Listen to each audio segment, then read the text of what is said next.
Hey everybody, Rayme here, streaming live tonight. Got some cool things to talk about. So I'm gonna get started in just a sec. I'm just making sure everything seems to be working correctly.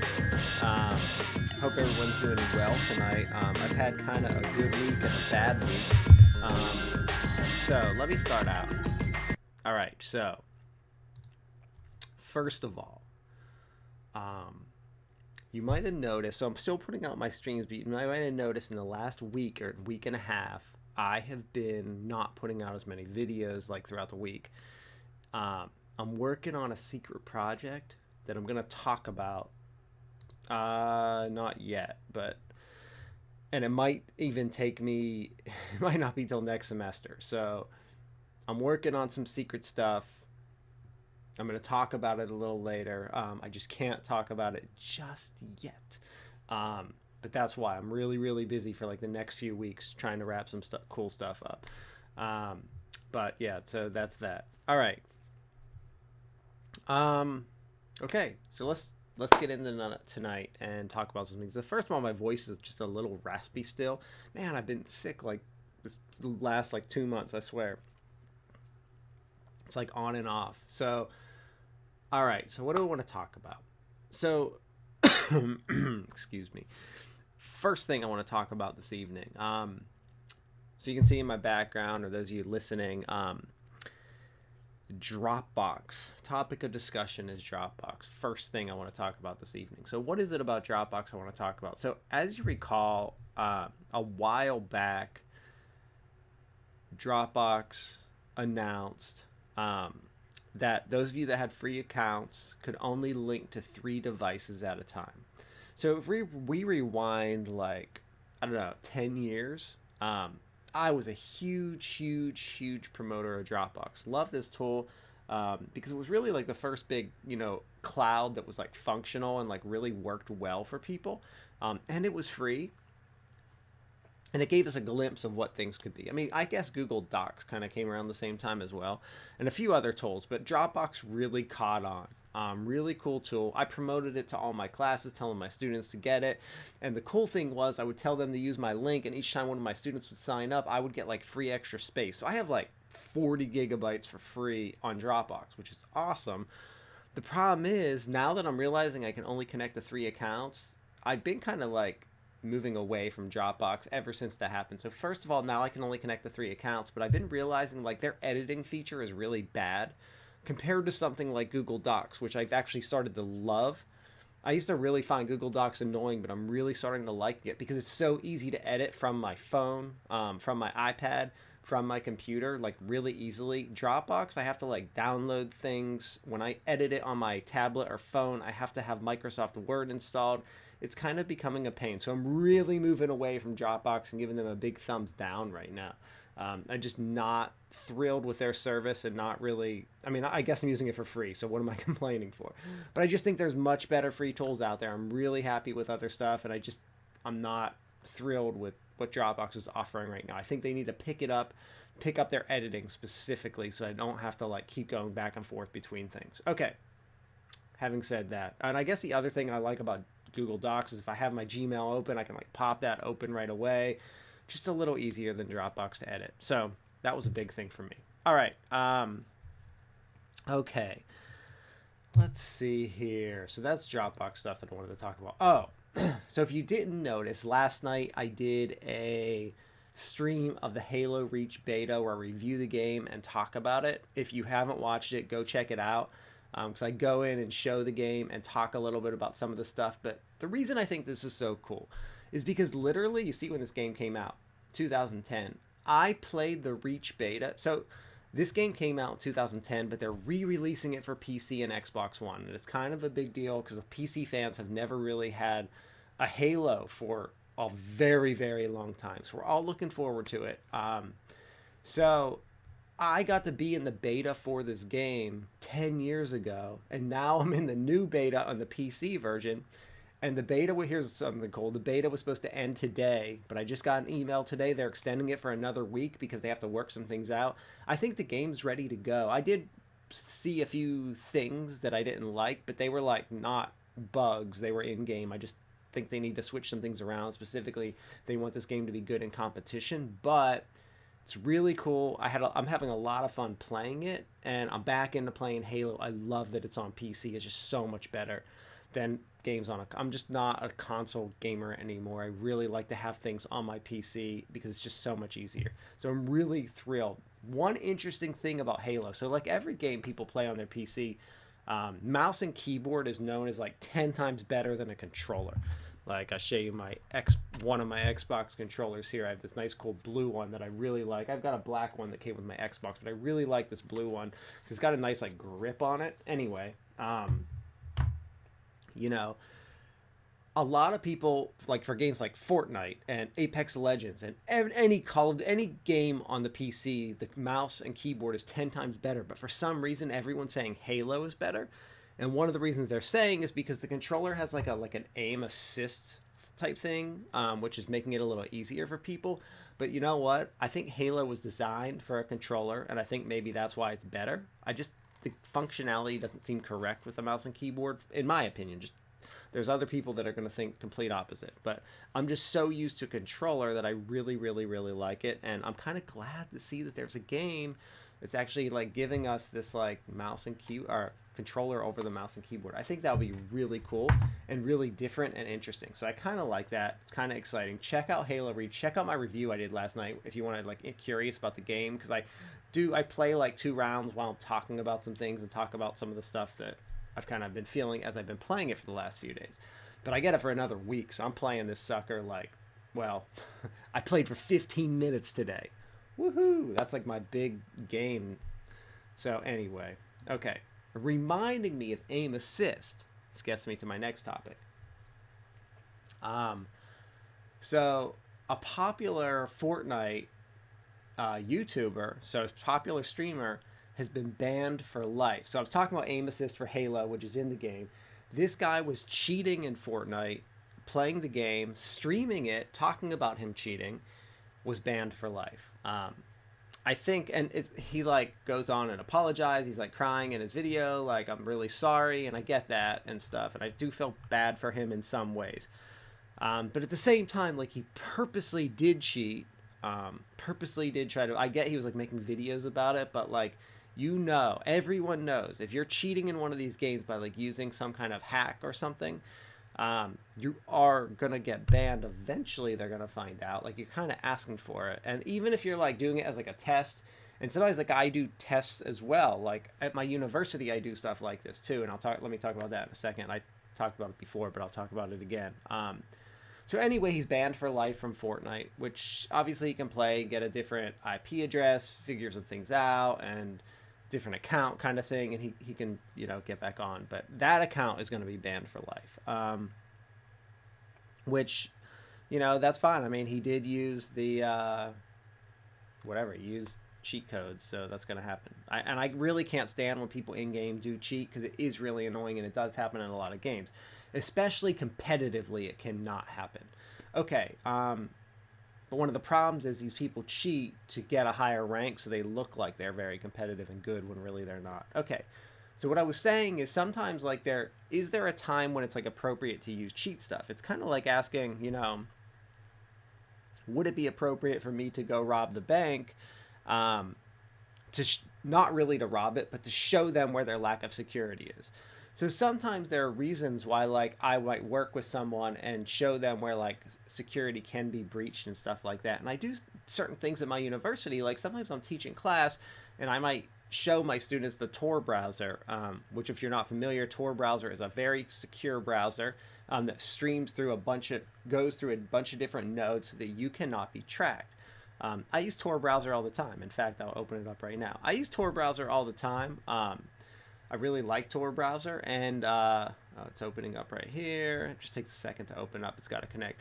But I really like Tor browser a lot, and what I find is that it's pretty cool. It's a little slower, but like, it makes things private. And when I'm at the university, I don't want them seeing what I'm doing. And I do teach it in my classes, but I was using it a few weeks back, a month ago, and I got an email from my security guy, and he was like, we noticed this virus called tor.exe on your machine, and you need to, we'll come delete it for you, or if you need help getting rid of this. And I was like, no, no, no, no, this isn't a virus. I purposely used this. They were like, yeah, no, you totally can't use that, or VPN or anything like that. But I did have it. It was kind of funny. I just thought it was funny. They were like really scanning my system, which is like why I'm using it. But here's why they don't want me using it. It's not that they don't want me personally using it. They trust me as much as I guess they trust any employee. They know I'm like a tech guy and stuff like that.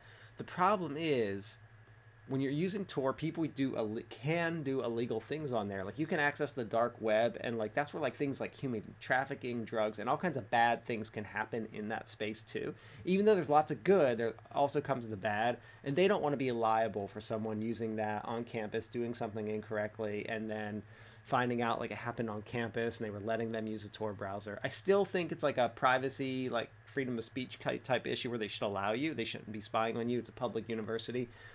But I get their IT department, like, anyway. Anyway, that's that. But yeah, this guy was banned for using aimbot, and I kind of don't feel bad. But, it's kind of funny because I'm talking about aim assist in Halo, and this guy got banned for using it in Fortnite. But, I mean, you were cheating, so, and it wasn't just like once. It was like a bunch of times, bunch of videos and stuff, so. That's that. Okay, one more gaming thing, then I want to get to talk about this Microsoft thingamajigger. All right. So, Overwatch 2 was announced, which is kind of cool. You can check out the gameplay, but honestly, like, it just, and to me, it seems like Overwatch. I'm not like a huge Overwatch fan. I do like the game. I own it, and I played it, and I actually recently started going into it a lot more and enjoying it quite a bit, and I'm having fun with it. But I checked out some of the new gameplay, and it seemed like it was pretty much like standard Overwatch. It feels more like an update rather than like an Overwatch 2. It's not like a new game. It just feels like continuation of Overwatch. Kind of like World of Warcraft, how they just keep adding on to it, which I actually really like them doing. I think that was one of the big things Halo didn't do 15 years ago, is they just kept making new games instead of adding on to their current game. They should have been adding on to Halo 2 or adding on to Halo 3. Picked one of them, added to it, rather than create Halo 4, Reach, ODST, all that stuff. Halo 5 and so on. So I like the direction Overwatch is going. I think it's kind of cool, but check out Overwatch 2. There's tons and tons and tons of video out there on it, but unless you're a huge Overwatch fan, it's just going to look basically like normal Overwatch, but it is getting like new graphics and like a whole new engine, so it's going to be like a big update, which is really, really, really cool for Overwatch fans, and I'm excited about that too. All right. Now, this is something that I want to talk about, this Microsoft 4-week work week type of discussion, and then there's something I'm going to talk about next on Thursday when I stream live, which is usually like around 1:30 p.m. Okay, I'll tell you about that after this. Okay, so I've heard this before. It's not necessarily a new thing, that if we work less, sometimes less is more. You've all heard that expression. Sometimes less is more. What does that mean? Well, in work.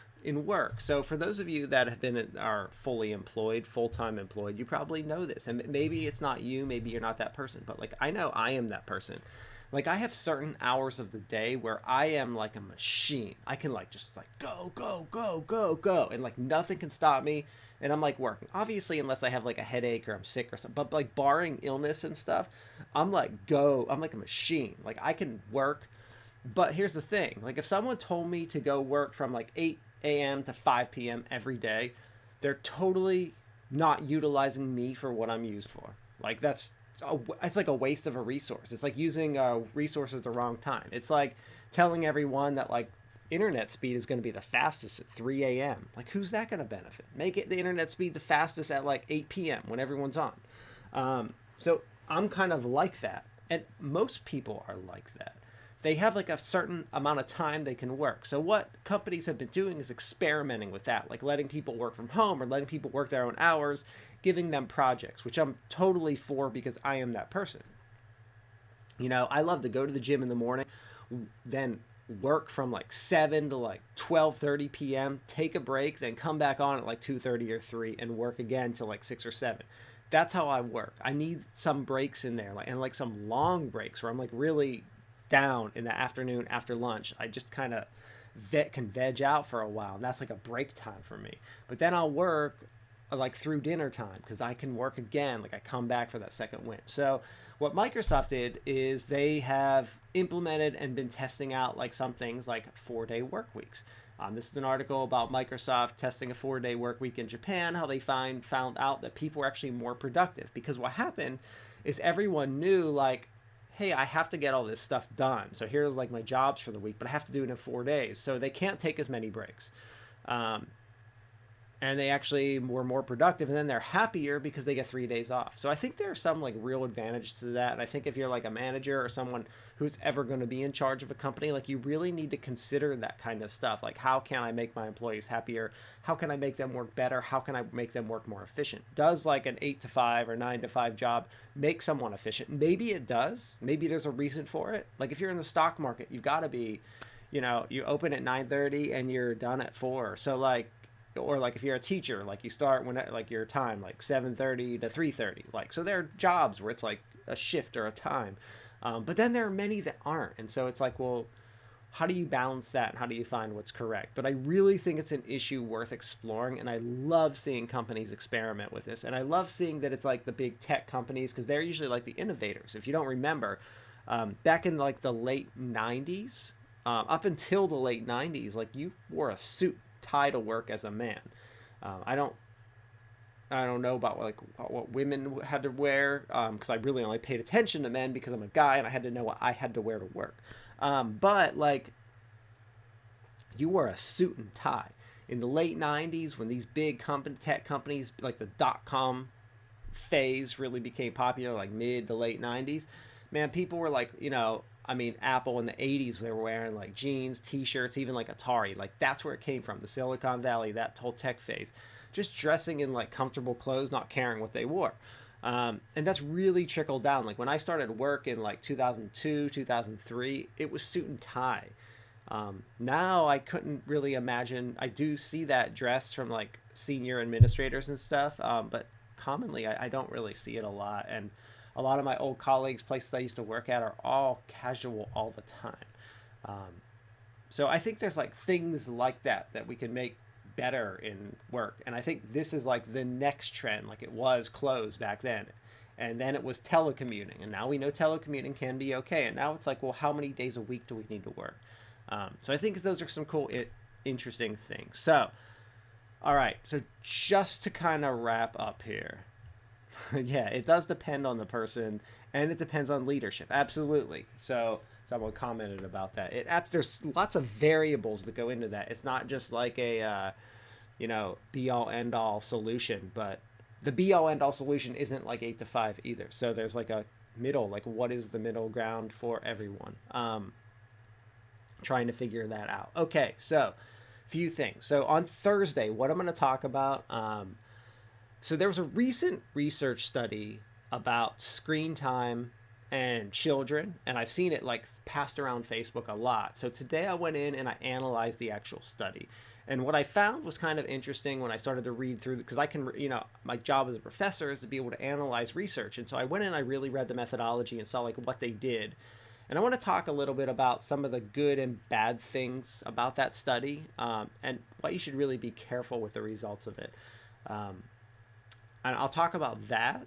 So that's like the big thing I'm going to talk about Thursday. I should be on around 1:30 p.m. And as I said earlier, I'm working on some big stuff that I will hopefully be able to talk a little bit about. It's going to be a few months, unfortunately. But yeah, that's everything for tonight. That's all I wanted to talk about. Hope everyone has a good night.